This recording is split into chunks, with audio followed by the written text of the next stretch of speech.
वही मुसीबत जब आप प्रार्थना करने के बाद फेस करते हैं, मुसीबत वही है, पर डर नहीं है। और यही परमेश्वर चाहता है, वो आपको फियरलेस करना चाहता है। आप जानते हैं शैतान 50% तब मर जाता है, वो उसकी स्ट्रेंथ खत्म हो जाती है जिस टाइम वो आपको कॉन्फिडेंस में देखता है, फेथ में देखता है, आनंद में देखता है। बावजूद इसके कि वो आपको मुसीबतों के बाद मुसीबतें देके आपको डिस्करेज करने की कोशिश कर रहे हैं या आपको निराश करने की कोशिश कर रहे हैं, पर जब वो आपको देखता है कि आप निराश नहीं हुए, डिस्करेज नहीं हुए, क्योंकि प्रेयर आपका जनरेटर है, स्पिरिचुअल जनरेटर। जब ये चलता है तो पावर प्रोड्यूस करता है, और जब पावर होती है तो एसी भी चलते हैं, कूलर्स भी चलते हैं, साउंड भी चलते हैं, आवाज भी आती, ठंडक भी आती। हालेलुया। आप इमेजिन करो एक क्रिश्चियन जो परमेश्वर के इतना करीब है, उसको परमेश्वर कह रहा है कि अगर तेरे हाथ नीचे आ रहे हैं तो वो हार रहा है, अगर हाथ ऊंचे जा रहे हैं तो वो जीत रहे। इमेजिन करो आप, क्या आप बिना प्रार्थना जीत जाएंगे? बोलो, क्या आप बिना प्रार्थना दुश्मन से जीत जाएंगे? परमेश्वर ने कहा मैं तुम्हें वो कनान देश देता हूं, जा और लड़ो और जीत ले। उसने ये नहीं कहा बैठा रहे और रिलैक्स कर, कोई बात नहीं, सब कुछ अपने आप हो जाएगा। उसने कहा जा और उन्हें जीत, लेकिन मैं उन्हें तेरे हाथों में देता हूं, लेकिन लड़ना तेरी जिम्मेवारी होगी। लाइफ में आपको वो नहीं मिलता जो आप डिजर्व करते हैं, लाइफ में आपको वो मिलता है जिसके लिए आप फाइट करते हैं। फाइट करो यीशु मसीह के नाम में, फाइट करो अपनी फैमिली के लिए, फाइट करो अपने लोगों के लिए। और हमारी फाइट किससे है? शैतान से। हमारी फाइट किसी संगठन के साथ नहीं। हालेलुया।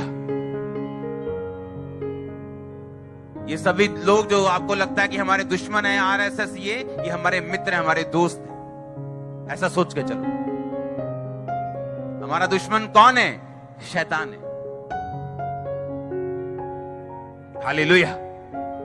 अगर हम किसी व्यक्ति, किसी ग्रुप को अपना दुश्मन समझ के काट देंगे तो उनको सुसमाचार कौन देगा? आपने लाखों को पहले ही काट दिया। आप बताएंगे सुसमाचार, मुंह खोलेंगे और बताएंगे, तभी तो सुना जाएगा। अगर हम पहले से नफरत पाल लेंगे दिलों में तो क्या कर लेंगे? फिर तो खत्म हो गया सब कुछ।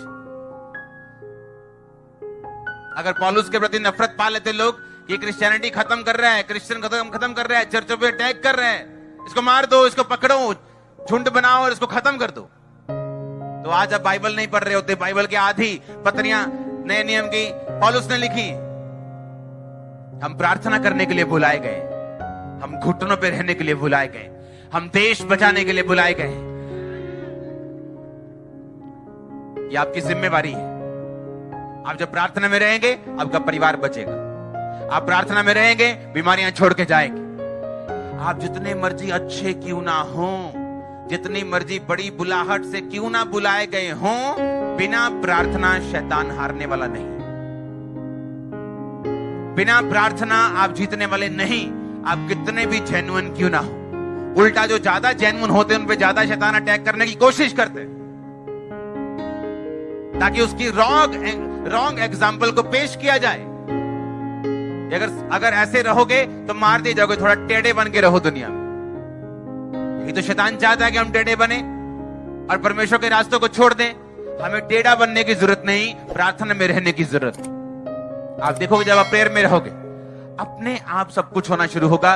वो चीजें जो आप अपने आप नहीं कर सकते, वो परमेश्वर करना शुरू कर देगा। आप जब प्रार्थना में बढ़ना शुरू करोगे, आप देखोगे ऐसे लोगों को जो आपकी लाइफ में अनफ्रूटफुल है, एक तरह का बोझ बन चुके आपकी लाइफ के ऊपर, लेकिन आपको उसका मालूम नहीं और ना आप उनको छोड़ना चाहते। लेकिन जैसे ही आप प्रेयर में बढ़ेंगे, परमेश्वर ऐसे कट ऐसी छांटी लगाएंगे, आप बोलेंगे वाह।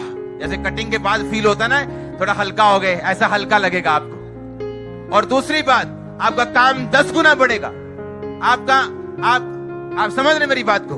आपकी ब्लेसिंग 10 गुना बढ़ेगी। परमेश्वर नहीं चाहता फालतू चीजें आपके साथ हों, क्योंकि वो आपका दोस्त है, वो आपका बाप है। लेकिन कैसे होगा? मूसा की लाइफ में बिना प्रार्थना नहीं हुआ, आपकी लाइफ में हो जाएगा। मूसा की लाइफ में बिना वचन माने नहीं हुआ, आपकी लाइफ में हो जाएगा। इधर आप करोड़ों रुपया परमेश्वर को दे के हटें और उधर व्यभिचार करें, वो करोड़ों भूल जाएगा। और दूतों को बोलेगा ले डंडा फाड़ ला इन्हें। मैं सीरियसली बोल रहा हूं। और आप बोलोगे मैं अभी तो बो के आया हूं। लेकिन बाइबल कहती है जब आप बीज बोते हैं तो शैतान उसे चुराने की कोशिश करते हैं।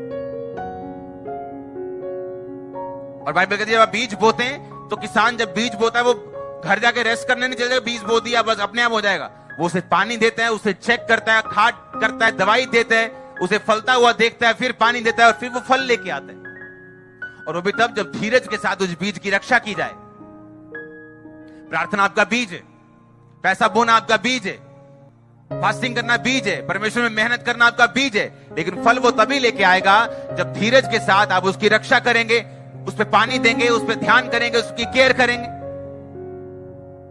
और बाइबल कहती है परमेश्वर ने कहा तुमने मुझे नहीं चुना, मैंने तुम्हें चुना और ठहराया कि तू फल लेके आए, तेरा फल बना रहे। वो चाहता वो फल आपके बच्चे खाएं। हाँ, वो धार्मिकता का फल जो आपकी लाइफ में आने वाला ब्लेसिंग का, आपके बच्चे उसका असर लेने वाले यीशु मसीह के नाम में। लेकिन पॉसिबल कैसे होगा?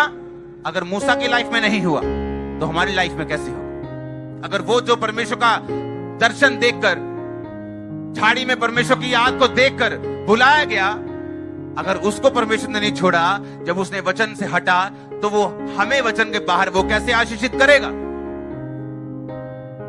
हालेलुया।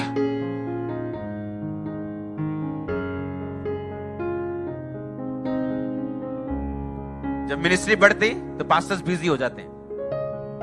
जैसे मिनिस्ट्री बढ़ी, 500 लोग हुए, अब 500 लोगों का बर्थडे, 500 लोगों की ये, 500 लोगों की शादी, बर्थडे, शादी, फोन, ये वो, बहुत बिजी आओ, बहुत बिजी, लेकिन आगे कभी नहीं बढ़ पाते। क्योंकि जैसे आपकी जिम्मेवारी बढ़ेगी आपको प्रेयर में बढ़ना पड़ेगा, आपको परमेश्वर की गहराई में बढ़ना पड़ेगा, उसकी ग्रेस में बढ़ना पड़ेगा।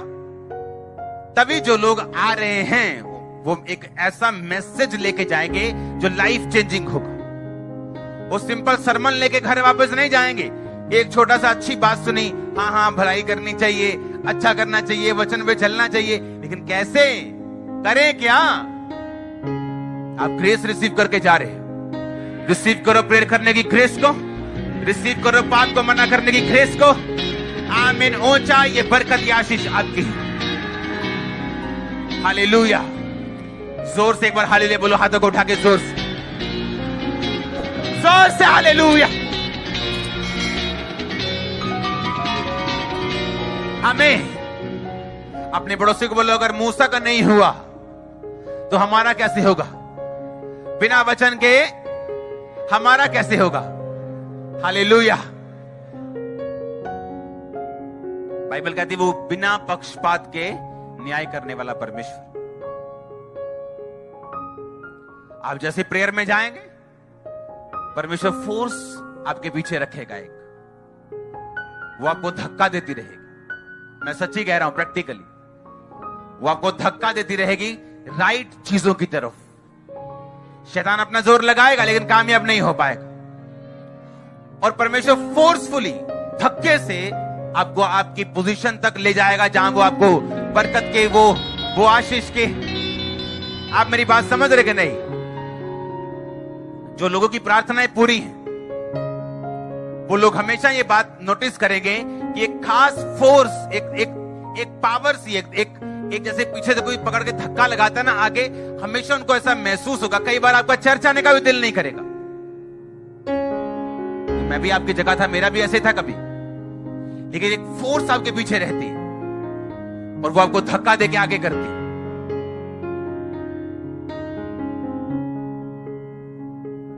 और याद रखो, हम अपने दिल के, अपने मन के, अपने इमोशंस के अनुसार चलने के लिए नहीं, हम वचन के अनुसार चलने के लिए बुलाए गए। वचन के अनुसार चलेंगे तो सारे जो लोगों की लाइफ के ड्रामास हैं वो हमारी लाइफ में नहीं होंगे। पता है ना ड्रामा? मैं वीरवार वाली चर को पता है ड्रामा, फैमिली ड्रामा। हाँ, बच्चे हुए, बच्चे बड़े हुए, फिर बच्चे अपनी अपनी राहें चल पड़े। कोई नशा करने लगा, कोई काम करके बाहर चला गया, मम्मी डैडी घर पे रो रहे हैं, बच्चे बाहर रो रहे हैं, एंजॉय कर रहे हैं, मम्मी डैडी फिर कोई घटना होती है, फिर बच्चे आते हैं, फिर पूरा ड्रामा होता है, फिर लिपटा लिपटी होती है, हाँ मेरा पोता, हाँ मेरी माँ। हाँ, और बाइबल कहती है तुमको, कहता अपने बच्चों को बचपन से ही उधर जलाओ जहां तुम चाहते हो, जब वो बड़ा होगा तो कोई ड्रामा तुम्हारे घर में नहीं होगा। हालेलुया, कोई ड्रामा नहीं होगा। हाँ,